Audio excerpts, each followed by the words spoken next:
everybody, welcome back to my channel. I'm Allie and this is Allie G Reads, and I'm going to do the mid-year book freakout tag. Yay! I don't know who to credit the original to. I think this has been going around for a couple of years now. So I have seen various people I follow on YouTube do it, so I wanted to do it, but I can't give the credit to the original because I don't know who it is. So yes, without further ado, we're just going to get started. So I set my goal this year at 65 books. I did 60 last year and I well exceeded it. I ended up reading 102, but I wanted to, try to set it low because I didn't want to put pressure on myself. And if I far exceeded, great. So I'm at 56 out of 65 so far, and we're in the middle of the year. So unless I go through a long reading slump, I will exceed my goal this year. So yay! It's always a good feeling when you complete a goal. So I set mine to be pretty obtainable. First prompt is the best book you've read so far this year. Easy. All Quiet on the Western Front. I do not like war books at all. I'm not into them. I can't really do war movies. It's really hard to handle. It's too much. And this one just blew me away. It's written with such raw honesty that you can't not just completely fall in love with it. And oh my God, it's so beautiful. It's so beautiful. I still haven't stopped thinking about this. It's definitely a new all-time favorite. The next prompt is the best sequel you've read this year. I haven't read any sequels yet. I actually started a couple trilogies, but at this moment, I haven't got to any sequels yet. So, and I've never read sequels before. I've never read trilogies or anything much before, so this is my first kind of one, and I haven't got to the seconds yet, so sorry. Next prompt is a new release you haven't read yet but want to read. First one being Four Winds by Kristen Hanna. I can't wait to read this. It's just I have her last couple in paperback, and I just want to wait for the paperback to come out. So I'll buy that when the paperback comes out. I hope it comes out before the end of the year. It's usually 6 months to a year before they release the paperback version, but I'll wait. And then The Maidens by Alex Nicolaides. I finally got my hands on this book and I am so excited. I can't wait to read this one. Honestly, I'm probably going to film now, and then once I'm done, I'm going to jump into bed and hopefully read this one sitting. I loved The Silent Patient, so I'm really hoping that this is just as good or better. Next is a new release for the second half of the year that you want to read. So I have a few. Survive the Night by Riley Sager. I believe this is coming out, or it's out, but it's a full price paperback in Canada is $35, and that's what this is going for. So it's I'll wait a minute.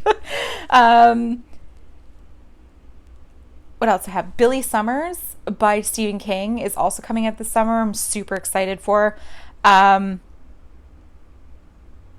First Become Ashes. This is out already, but I haven't. I think this just came out last couple months. It's by the same author that wrote Docile, and I loved Docile so much. I still think about that book. It's so incredible. So I'm hoping that this one is just as good, if not better. It's about a cult, I believe. People escaping from a cult and the abuse that these two people have endured in the cult. So I'm so excited. Also, Ariadne. This is already out, but I haven't got it yet. For Your Own Good by Samantha Downing. This is coming out this summer. And she is the author that wrote... He started it. So I'm so excited to get this one. I don't know what it's about. I'm going in blind. I'm just going to buy it. And then All's Well by Mona Awad. She wrote Bunny. Bunny was okay. I liked it, but this one sounds like it's a little bit more intriguing to me. Like it might be more up my alley. So I'm more excited for that one. So I will get that. That comes out this summer as well. Next prompt is your biggest disappointment this year. Easy. The first one being The Push. I lent this to my stepmom, so I don't have the physical copy on. I just didn't like it. It was so overhyped, and I just didn't care for it. Thought it was overrated. The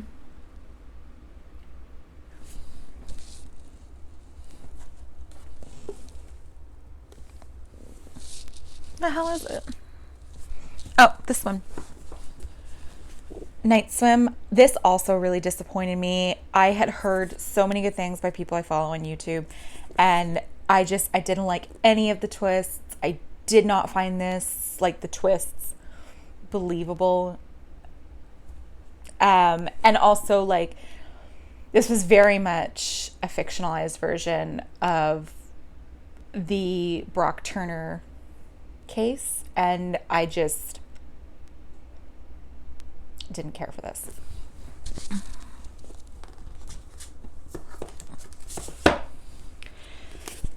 And Every Vow You Break.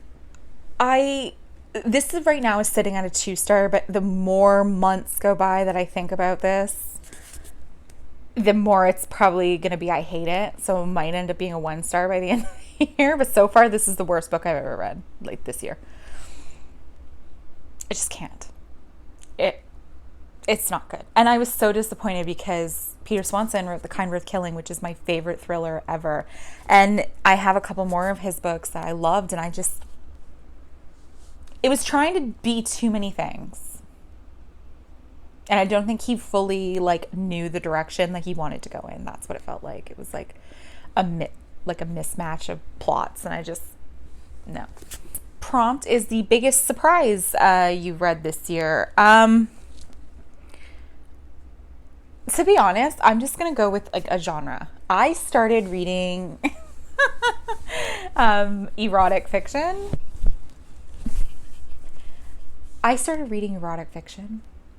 Yeah, that's where I'm at.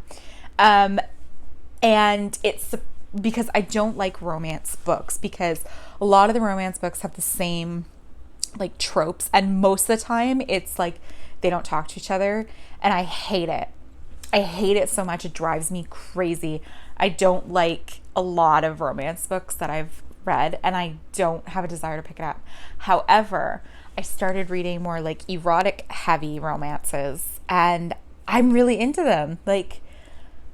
I think maybe because the characters are more interesting to me. There's some taboo tropes, of course, but they're 18 plus books. You're meant to take them with a more developed mindset.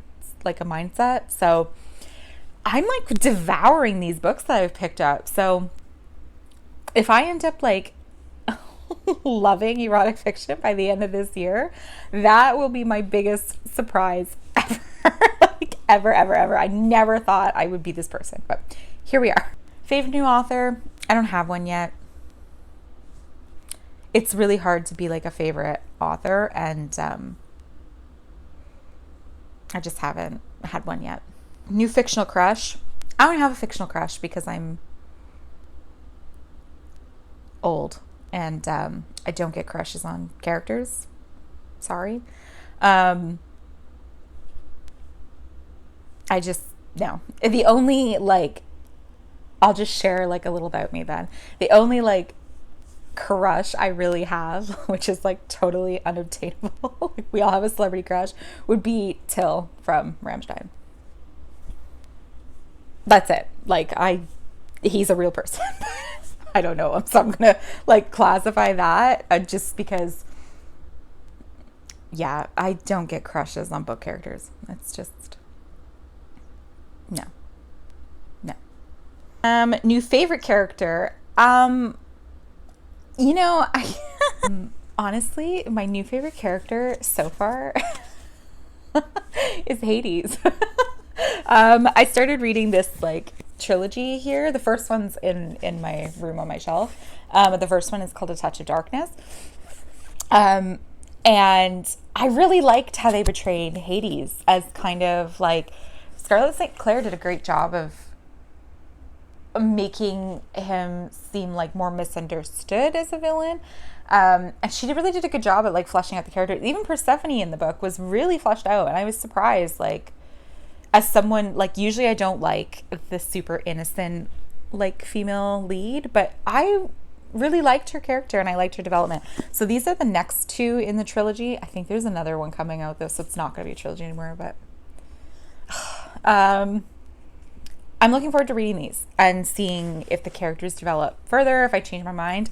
I really liked the mythology behind him anyway, but seeing it in this like book series, I really liked it. She did a good job. Books that made you cry. I don't cry. I'll cry like certain times, ladies. I'll cry like certain times over like something I've watched on TV, but a book, I've never cried. But oh shit.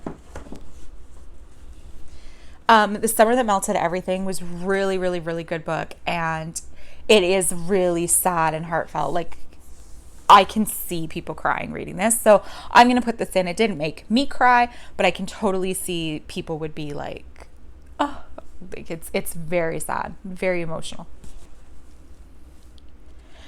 A book that made me happy, honestly, just reading these erotic books because I'm flying through them. Like, they're so fast to read, and they're kind of like, yeah, like it's just an easy, like I found a guilty pleasure read and I never had one before. Like I never, like I said, I don't like romance and I never pick it up and I never enjoy the ones that I do pick up.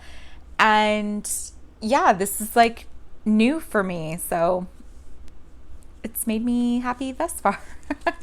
And I have a few more to read. So I'm enjoying them so far. There hasn't been one that I've hated. So it's happy to find something that you can like fly through and like I don't have to think about. The biggest thing for me is like after working all day and working like a higher stress job, some days like I finish work and I don't want to read, and then I feel kind of like sad that I'm not reading, and I love to read and I just like I can't get into it. And now that I picked these up, I'm like, okay, I don't mind reading because I don't have to think about these books. So that made me happy. Most beautiful book that you got this year. Priory of the Orange Tree. I think this cover is just stunning.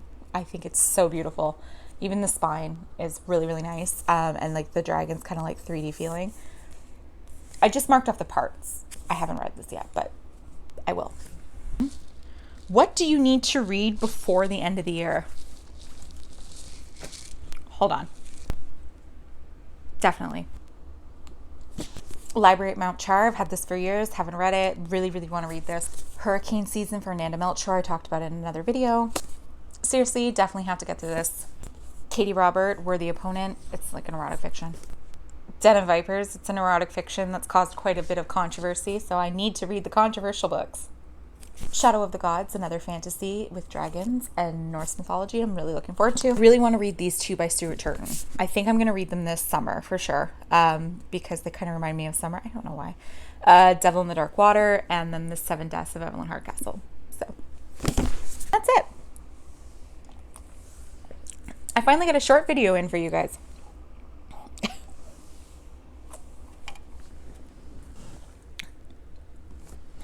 So yes, that is the mid-year update. So far it's been okay, but I feel like it's going to get better. I feel like I'm going to have a good summer reading schedule, and yay! Thank you for joining again, and please like, comment, and subscribe. Let me know how many books you've read. Let me know if you have any suggestions on books you think I should read. And yeah, I want to have an exit. Bye.